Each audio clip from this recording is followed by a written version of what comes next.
14 নম্বর আয়াতে কারিমের মধ্যে আল্লাহ পাক জানায়া দেন ওয়া ওয়াসাইনাল ইনসানা বিওয়ালিদাইহি হামালাতুহু উম্মুহু ওয়াহানান আলা ওয়াহানিন ওয়া ফিসালুহু ফি আমাইনি আনিশকুরলি ওয়া লিওয়ালিদাইকা ইলাল মাসির।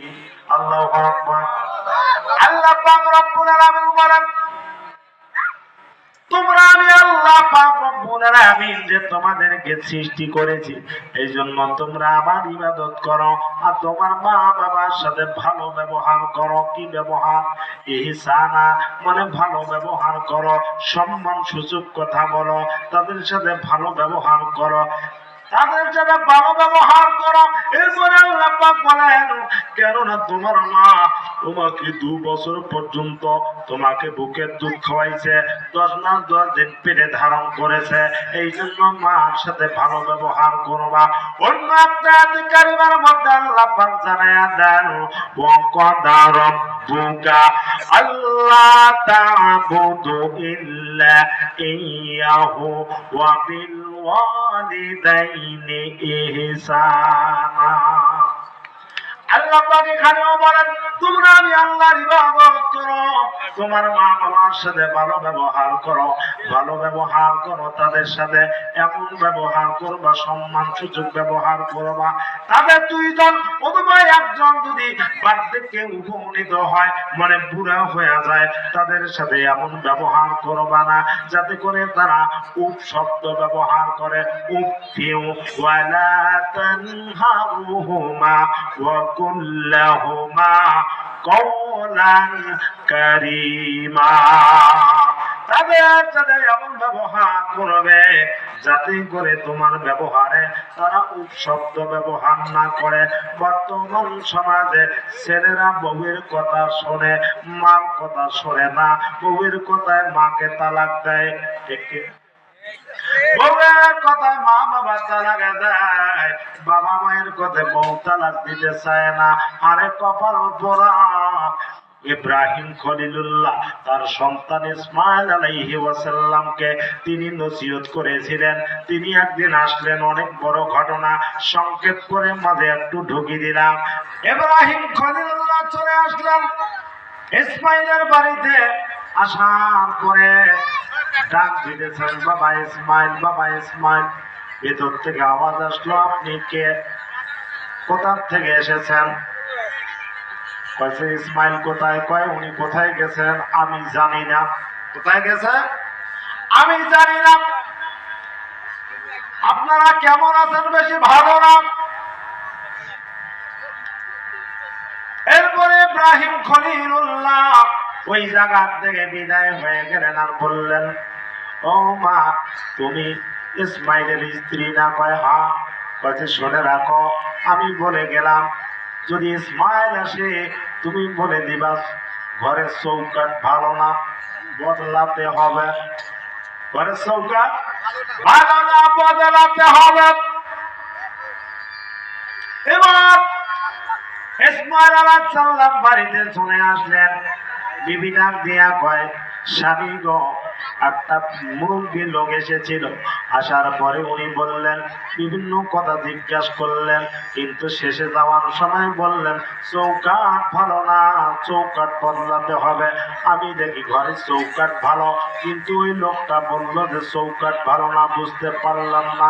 এবার ইসমাইল বুঝতে বাকি নয়, ডাক দিয়ে কয়, বিবিরা, যে লোকটা এসেছিল তাকে কি তুমি বসতে দিয়েছো? কয় না, দেই নাই। তাকে কি তুমি সম্মান করেছো? না, করি নাই। জিজ্ঞাসা করেছো? কয় না, করি নাই। এবার ডাক দিয়া কয়, ইসমাইল আলাইহিস সালাম ডাক দিয়া কয়, বিবি রে, আমার বাবা এসেছিল, অন্য কেউ না।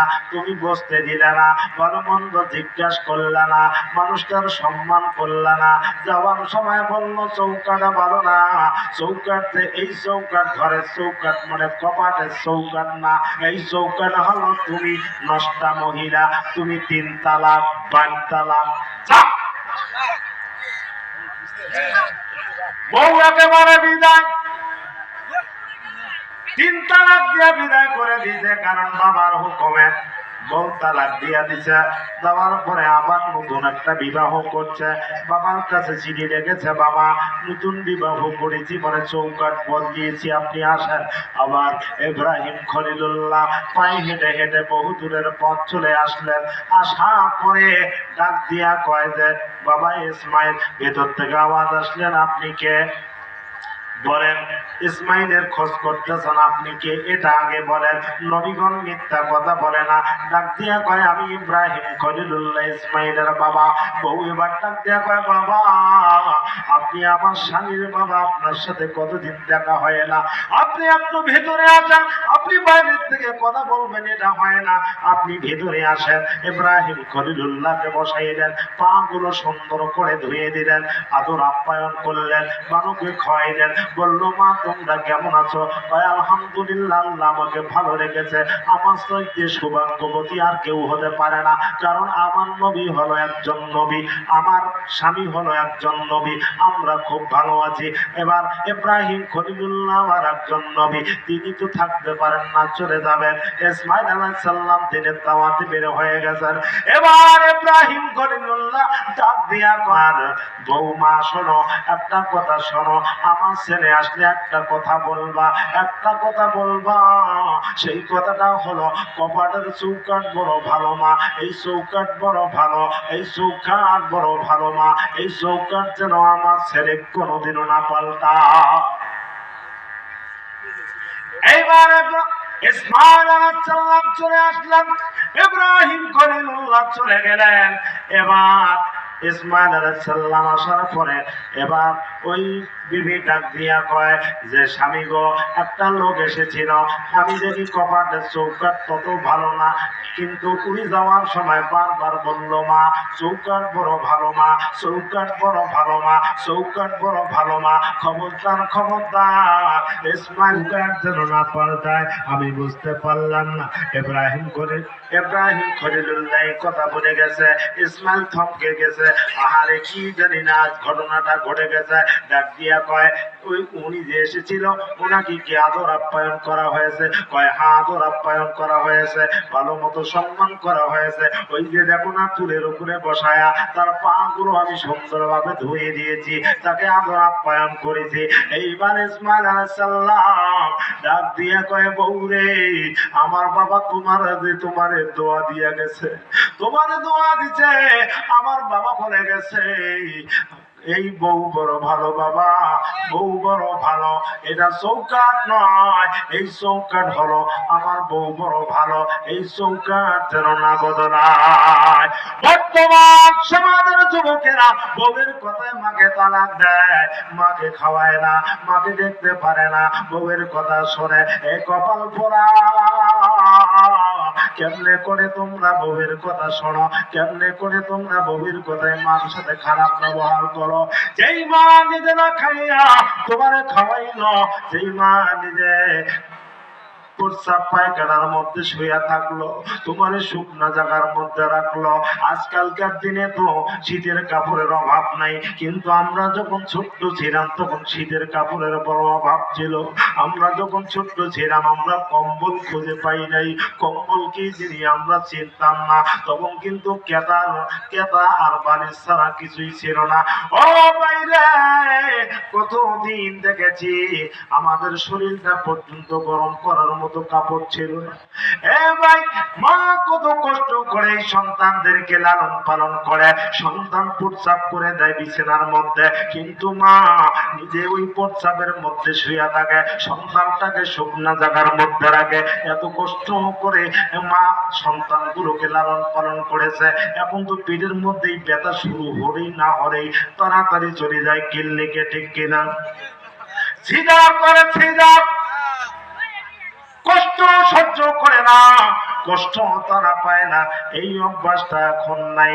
এখন একটু ব্যথা উঠলেই চলে যায় ক্লিনিকে, সিজার সিস্টেম বের হয়েছে, কিন্তু এখনকার দিনের মারা বড় কষ্ট করেছে।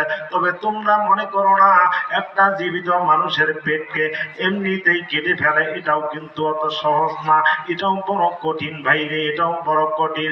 যেইভাবে তুমি দুনিয়াতে এসেছো, মা কিন্তু তোমাকে অনেক লালন পালন করেছে, তোমাকে নিয়ে অনেক কষ্ট করেছে। এই মাকে যখন কষ্ট দাও, আল্লাহর আরশ কিন্তু কেঁপে ওঠে, ঠিক কিনা?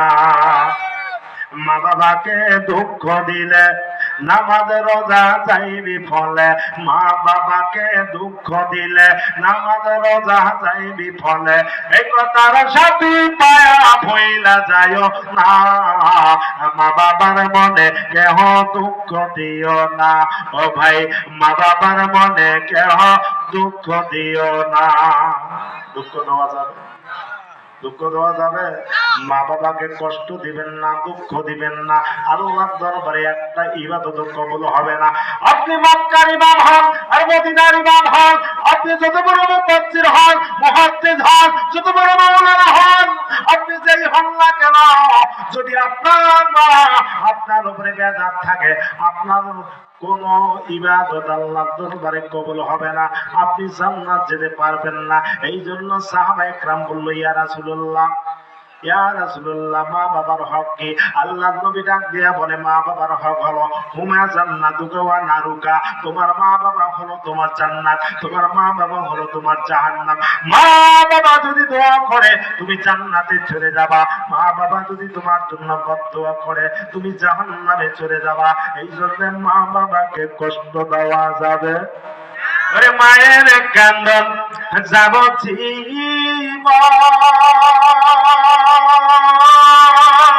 ওরে দুই চার বাজে বনের কান্দন রে, ওরে ঘরের পরিবারের কান্দন কয়েক দিন পর থাকে না। জনম দরদি আমার জনম দুঃখী মা, গর্ভধারিণী মা, জনম দুঃখী মা, দুঃখের দরদি আমার জনম দুঃখী মা। ওরে মায়েরই প্রসাবের কালে, ওরে বুক ভেসে যায় নয়ন জলে, ওরে সন্তানেরই লইয়া কোলে ভুলে প্রসাব যন্ত্রণা, দুঃখের দরদি আমার জনম দুঃখী মা, গর্ভধারিণী মা, জনম দুঃখী মা, দুঃখের দরদি আমার জনম দুঃখী মা। হাতে পায়ে তেল মাইখা মা দিল শক্ত করি, প্রসাব পায়খানায় আমি মায়ের কোলে করি। হাতে পায়ে তেল মাইখা মা দিল শক্ত করি, প্রসাব পায়খানায় আমি মায়ের কোলে করি। তবু মা হলো না রাগ, ভিজে গুয়ে মুতে আমার শুকনায় রাখিয়া মায় তাকে ভিজাতে। ওরে অসুখ হলে দেখি চাইয়া, ওরে মারইছে বিছানায় বয়ারে, ওরে সন্তানেরই লইয়া কোলে ভুলে প্রসাব যন্ত্রণা, দুঃখের দরদি আমার জনম দুঃখী মা, গর্ভধারিণী মা, জনম দুঃখী মা, দুঃখের দরদি আমার জনম দুঃখী মা। এই অদম কাঙ্গাল ভেবে বলে, ওরে জান্নাত মায়ের পায়ের তলে, ওরে দেখব খারি হাদিজি খুলে করেছে নবী বর্ণনা, দুঃখের দরদি আমার জনম দুঃখী মা, গর্ভধারিণী মা, জনম দুঃখী মা, দুঃখের দরদি আমার জনম দুঃখী মা। মা যে কত কষ্ট করে ভাই বুঝাতে পারবো না। অনেক স্বামী অনেক স্বামী বউকে এত ভালোবেসেছে, কিন্তু ভালোবাসার পরে আল্লাহ পাকের তরফ থেকে এমন একটা রোগ হয়েছে, রোগ হওয়ার কারণে এই কঠিন রোগে আক্রান্ত হয়ে বউ চলে গেছে, বউ বিদায় হয়ে গেছে, কিন্তু মা কিন্তু ছেলেকে ফেলে দেয় দিছে। বউ চলে গেছে আর পিছনে থেকে আর কোনো লাভ নাই, এটা শেষ। কিন্তু মা ফেলে দিতে পারে নাই, মা কোনদিন ফেলে দেয় নাই। বাইরে একটু কবির মনোযোগ লাগাবেন। আল্লাহর নবী দরবারে এক সাহাবী জিয়া বলল, ইয়া রাসূলুল্লাহ, আমি সবচেয়ে বেশি আদর আপ্যায়ন ভালোবাসা মহব্বত দিব কাকে? আল্লাহর নবী বললেন মাকে। এবার বললেন, আবার বললেন, তারপরে কাকে? আল্লাহর নবী বললেন মাকে, তারপরে বললেন কাকে? বললেন মাকে। 4 নম্বরে বলল কাকে? আল্লাহর নবী বলল তোমার বাবারে। এইবার 3 বার বললেন মায়ের কথা, একবার বললেন বাবার কথা। আল্লাহর নবী এই 3 বার বলার পিছনে কারণ আছে, তাফসীর কোরআন এটা তাফসীর করেছে। আল্লাহর নবী 3টা দিকে লক্ষ্য করে মায়ের কথা 3 বার বলেছে। 1 নম্বর হলো গর্ভে ধারণ করে মা যে একটা জীবিত মানুষের পেটের ভিতরে একটা জীবিত সন্তান নড়াচড়া করে, আপনার আমার মাঝে মাঝে গ্যাস হয়, খাওয়ানো একটু উল্টো পাল্টো হলে এর মধ্যেই আপনাদেরকে কত খারাপ লাগে। আর একটা জীবিত মানুষের পেটের মধ্যে একটা জীবিত মানুষ নড়ে, ওই মাটাকে কত কষ্ট লাগে। এই দিকে লক্ষ্য করে আল্লাহর নবী একবারের কথা বলেছেন। আর একটা প্রসব বেদনায় বালতি সম পরিমাণ রক্তক্ষরণ হয়, একটা মা বড় কষ্ট করে, এই কষ্টের দিকে লক্ষ্য করে একবার বলেছেন। মা যে লালন পালন করে নিজে না খাইয়া সন্তানকে খাওয়ায়, কত কষ্ট করে সন্তানকে লালন পালন করে, এই দিকে লক্ষ্য করে বলেছেন একবার। আর বাবা শুধু লালন পালন করে, এই জন্য বলেছেন একবার। এই ওয়াজ শোনার পরে বাড়িতে যাইয়া মাগফির আমার 4 পিস, 3 পিস বাবার দেন না 1 পিস। এইটা কিন্তু ইসলামের দৃষ্টিভঙ্গিতে মাদের মূল্যায়নটা ইসলামে বেশি দিয়েছে 3টা কারণে। কারণ মারা বেশি কষ্ট করে, ঠিক কিনা? বর্তমান সমাজে মারা বড় অবহেলিত। বাবা মারা গেছে, মাকে নিয়ে বউরা ছিনিমিনি খেলতেছে।